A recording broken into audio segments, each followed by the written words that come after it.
Hi, my name's Ed, I'm 30 years old and I've been farming here in the Cotswold all my life alongside my father. I joined Sapperton Wilder 18 months ago as their farm manager, which is a stone's throw from my family farm at home. We've got a herd of 13 British Longhorn cattle. We've been running the Monil virtual fence collars on them since we bought them in. We've been getting on really well with them. Our main reason for having the cattle on at Sapperton Wilder is to regenerate the soil. Strip grazing, it allows us to graze the cattle in certain blocks of land and then we'll pull them off and they won't return back to that land for 60 days to really give the soil time to recover.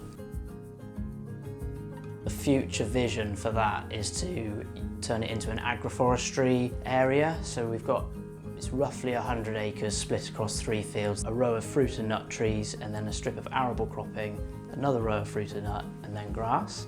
And that way we can have 3 revenue streams from the block of land.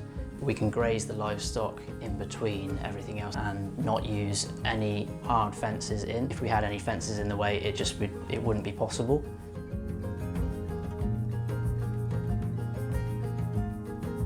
I calculated the cost of putting temporary fencing around all the agroforestry rows of trees and it far outweighed what the Monil virtual fence collars were going to cost and also what it enables us to do. Not only that, but it's allowing us to capture all the data because that's a massive part for us. The cows are taken to the collars really well. It took no more than 3 days for the cows to learn the Monil virtual fence collars. They really do respect the fence. In the morning, when I'm having my cup of tea, I'll check the app just to make sure they're all still active. And then we'll go out and if needs be, we'll use the app to move the cattle. Just from sitting in the pickup. So I've only been with Monil for a little under 8 months now and I'm already starting to recommend it to other farmers for 3 main reasons. The time and the cost saving on fencing. It's the safety aspect is a big thing for us. Having people that aren't familiar with livestock, being able to have the confidence that they can go in to where the cattle are and safely carry a task out with the cattle fenced away from them. And also the data collection. I think that's invaluable information that a lot of farmers overlook.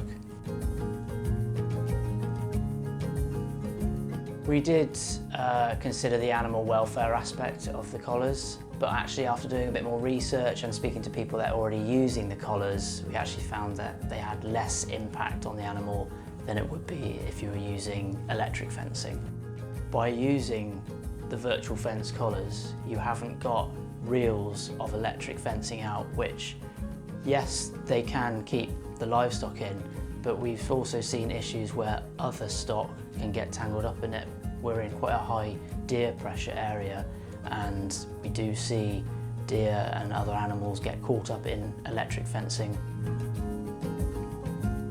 With the Monil collars, we can put that virtual fence up and then it poses no risk to other wildlife walking through. Here at Sapperton Wilder, that is the aim of the game for us, to protect the wildlife and still be a viable farm.